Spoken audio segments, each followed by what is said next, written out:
Hi అండి అందరికీ welcome back to my channel నార్త్లో తెలుగమ్మ. ఈరోజైతే మరొక కుకింగ్ వీడియోతో మీ ముందుకు వచ్చేసాను. అదేంటో కాదండి, అందరికీ ఇష్టమైన స్వీట్ గులాబ్ జామ్. షాప్లో తిన్న ఫీల్ ఉండే గులాబ్ జామ్ మనం ఇంట్లోనే ఈజీగా చేసేసుకోవచ్చు. అంతే సాఫ్ట్గా అంతే టేస్టీగా ఉంటాయి. ఈ కొన్ని టిప్స్ పాటించండి, మీకు కూడా గులాబ్ జామ్ చేసుకోవడం చాలా సింపుల్గా వచ్చేస్తుంది. మనం instant ready mix gulab jam packet తీసుకుంటాం కదా, దాంట్లోకి మనం పాలనైతే కోవా లాగా చేసుకోవాలండి. ఫస్ట్ ఆ కోవాని మనం పిండిలో వేసి మంచిగా కలుపుకోవాలి. అంటే పాలు మరిగించుకోవాలి. మరిగించి వాటిని వెనకపెట్టి మనం కలాకండ్ చేస్తాం కదా, అలా చేసి కోవాని మనం మన పిండిలో కలుపుకోవాలి. పిండి అంతా కలిసిలాగా మ్యాష్ చేసుకుంటూ కలుపుకోవాలి.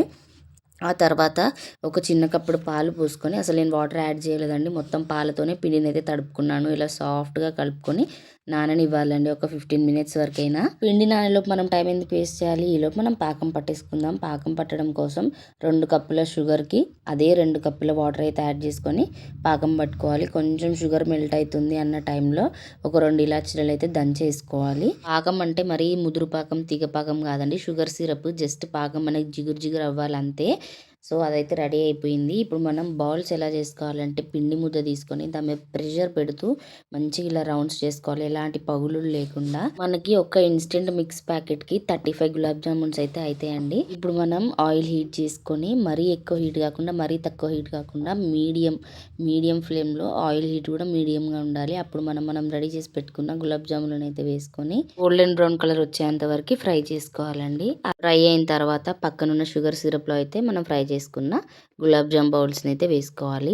ఫస్ట్ టిప్ వచ్చేసి, మనం పిండి కలిపేటప్పుడు కోవా వేసాం కదా, దానివల్ల మనకి గులాబ్ జామ్ బౌల్స్ అనేవి చాలా సాఫ్ట్గా ఉంటాయి. అలాగే మన సిరప్లో వేసిన తర్వాత మెత్తగా అయిపోయి, అంటే కొంతమంది చేస్తే గూజు గూజు అయిపోయి అన్నీ కలిసిపోతాయి కదా, అట్లా అవ్వకుండా దానికి సపరేట్గా మంచిగా ఉంటాయి అన్నమాట.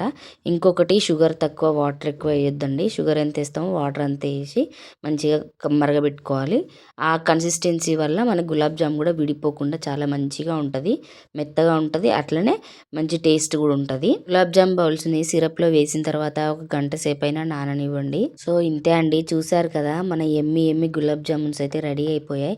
I'm ready to taste now. నాకైతే మరీ చల్లగా అయినాక తినడం ఇష్టం ఉండదు, కొంచెం గోరువెచ్చగా ఉన్నప్పుడే తినడానికి ఇష్టపడతా స్వీట్.